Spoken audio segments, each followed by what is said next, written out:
Savoir dire non, ce n'est pas seulement faire de la politique, ou être opposant, ou ne pas vouloir d'Ali Bongo, ou ne pas vouloir de son gouvernement, ou ne pas vouloir de ceux qui commandent aujourd'hui. Non. Savoir dire non, c'est quelquefois défendre son intégrité physique, morale, intellectuelle, sa spiritualité, savoir défendre son pays. Savoir dire non, c'est quelquefois être d'abord patriote. Et personne n'ignore au Gabon, qu'il soit gabonais ou qu'il soit étranger, personne ne peut ignorer que l'histoire du Gabon commence par Libreville.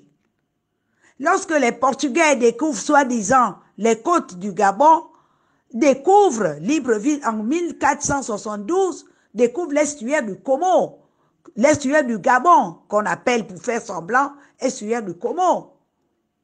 Puisque ce sont deux rivières qui se jettent dans cet estuaire-là, le Congo et la Remboué à la rive gauche. Le Congo à la rive droite, la Remboué à la rive gauche. C'est pourquoi l'estuaire du Gabon, Gabon, Gabao, Gabao, Ngaba, Eli Wazingaba. C'est le pays des Pongwe. Gabam, pour certains blancs. Lorsque la France érige Libreville, le village des Pongwe, en capitale, Libreville, il y a déjà les Pongwe qui vivent là. Il y a déjà les Pongwe, les Akele, les Benga, les Sekiani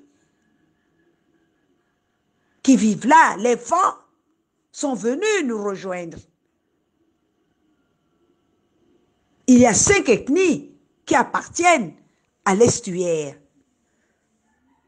Nous avons accepté les autres Gabonais. Nous avons accepté les autres Africains. Mais ça ne veut pas dire que l'estuaire n'est pas à nous. Dans n'importe quel village d'Afrique, dans n'importe quelle forêt d'Afrique, il y a quand même un autochtone, puisqu'on dit que les Pygmées, ce sont les autochtones du Gabon. À cela sont venus s'ajouter les Bantous que nous sommes. Mais on ne réécrit pas l'histoire, donc il faut réécrire les livres d'histoire. Le gouvernement doit réécrire les livres d'histoire.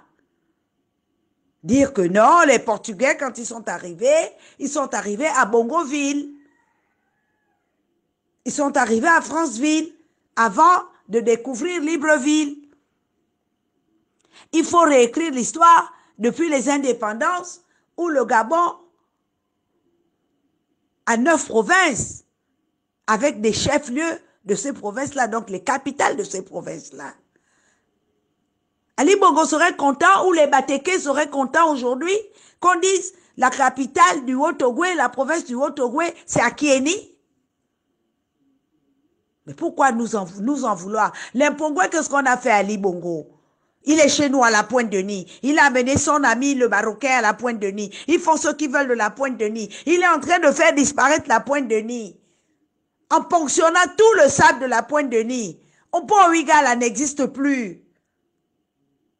La pointe qui regarde vers l'extérieur, Pont Ouigala, dit Pongara chez les Français, n'existe plus. Parce que quoi? Il doit venir recréer le rivage de l'estuaire, recréer le rivage de la rive gauche, de la rive droite de Libreville, qui n'a pas pu faire d'ailleurs, en ponctionnant le sable de Tchantoué. Et on est là, on est assis, on ne dit rien. Mais qu'est-ce qu'on mange, nous, les Pongouais? Qu'est-ce qu'on nous déverse, les Pongouais? Au stade, nous qui avons été le porte-flambeau de ce Gabon indépendant, nous qui avons été le porte-flambeau de ce Gabon moderne, que nous soyons devenus les derniers, Azénié-Zoandé. Et lieu de nous entretuer, de nous bouffer le bout du nez, voilà la vraie lutte qui nous fait face. Nous sommes appelés à disparaître parce que les autres peuples du Gabon ne veulent pas nous voir. Ils nous utilisent et après nous avoir utilisés, ils nous jettent. Mais Osuka, faut pas qu'elle pense que Ali Bongo l'aime plus qu'un autre Pongoué ou qu'une autre Pongoué. Elle ne sera ni la première ni la dernière à être utilisée et jetée comme un mouchoir. Non. Igamba, Nino, Igamba, c'est une question de survie. Les Pongouais des fonds de l'estuaire. Des Pongwe, des Benga, des Akele, des Sekiani, des fonds de l'estuaire. C'est une question de survie.